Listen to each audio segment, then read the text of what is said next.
Remember that David, Jesse's youngest son, was watching over his father's sheep when he was called home to meet Samuel the prophet. There Samuel blessed him and told him that God had chosen him to be Israel's future king. Let's listen again to our friend the artist who's telling the story of David. As David watched over his flocks, he often pondered over this thrilling visit. You see, the country already had a king, a man whom everyone admired, a great soldier whose name was Saul. How could it possibly come about that he, a shepherd boy, could take his place? What adventures must he live through before this seemingly impossible honor came his way? Time went by. David was nearly a man now, strong and brave, gentle and true. One day, he returned home to find that a messenger had arrived from King Saul himself. The king is ill, the man told him. It is an illness that makes him sad and unhappy. Nothing will cheer him but the sound of music. Travelers have told him that your son is very gifted with his harp, and that he has sung to them new and interesting songs. The king begs you to let him return with me to the palace and help to make him well again. This was another surprise for David. He loved his open-air life, but he was very excited at the thought of playing before Saul. His father gave orders that an ass should be loaded with bread and wine for the king. And so David set out on his great adventure. When David first came before Saul, the king seemed scarcely to notice him. David felt sorry for this silent, unhappy man. Left alone with him, David sat down and, taking his harp, played a soft melody which he had often sung to himself on the hillsides near his home. As he played, the king gradually lost his gloom. He listened to the songs about God, which were really David's own thoughts and praise put into words. And King Saul was comforted. He took a liking to this clever young shepherd, and David stayed on at the palace until the king was quite well again. Then, once more, he took his leave and returned to his home and to his sheep. Sometimes travelers crossing the hills would stop and talk to him, and it was from them that David learned that the king was going to war against the Philistines. The Philistines were very strong and fierce, and Saul's soldiers had difficulty in keeping them from robbing and killing the people of Israel. David was particularly interested because his 3 eldest brothers were soldiers in the king's army. And when David next came home, his father too was anxious to know whether his sons were all right. Jesse told him to take some presents to his brothers and their officer and find out how they were. The Philistines were encamped on one side of the valley, and Saul faced them on the other. David found his brothers without much difficulty and was talking to them, asking all sorts of questions, when there came a great shouting from the enemy camp. Out in front of the Philistines marched a great giant of a man. He was 9 feet tall, clad in shining armor, and he waved a huge spear.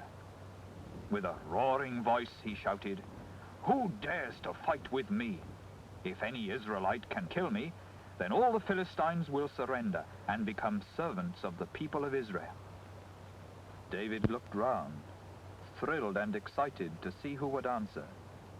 But instead of answering the giant, he saw his brothers and other Israelites turn away terrified. David felt ashamed for his people. How dare he insult God's people, he asked. How dare he? If no one else will fight him, then I will. The soldiers thought he was boasting, and his eldest brother told him rudely to get off home and look after his sheep. But some of the men who heard him ran to tell Saul.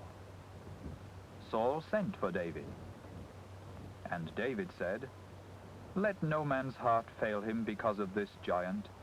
I will go and fight with him." "But," said Saul, "thou art but a youth, and he a man of war." Then David thought about the power of God, and he felt sure that he would help him. He told Saul about his struggle with the lion and said, "The Lord who delivered me out of the paw of the lion will deliver me out of the hand of this Philistine." Then the king saw that David was determined, so he said, "Go, and the Lord be with thee." Saul wanted David to put on his armor for protection, but when David tried it, he found it much too heavy. So he decided to wear simply his shepherd's tunic. He refused also to use the king's sword. Instead, he took his shepherd's sling and chose 5 small stones from a brook nearby. "This must be the best throw I have ever made," he thought. Now, when the giant, whose name was Goliath, saw David, he laughed aloud. But David shouted, "Thou comest to me with a sword and a spear, but I come to thee in the name of the Lord of hosts." Then, as Goliath stood forward to fight, the loud groan went up from the whole camp. David put one of his stones into his sling, took careful aim, and flung it towards the giant with all his might. The aim was good. The stone struck the giant's head, and he fell to the ground. When the rest of the Philistine army saw their great giant defeated, they turned and fled. Of course, King Saul sent for David to ask him all about the fight. Hadn't he watched it?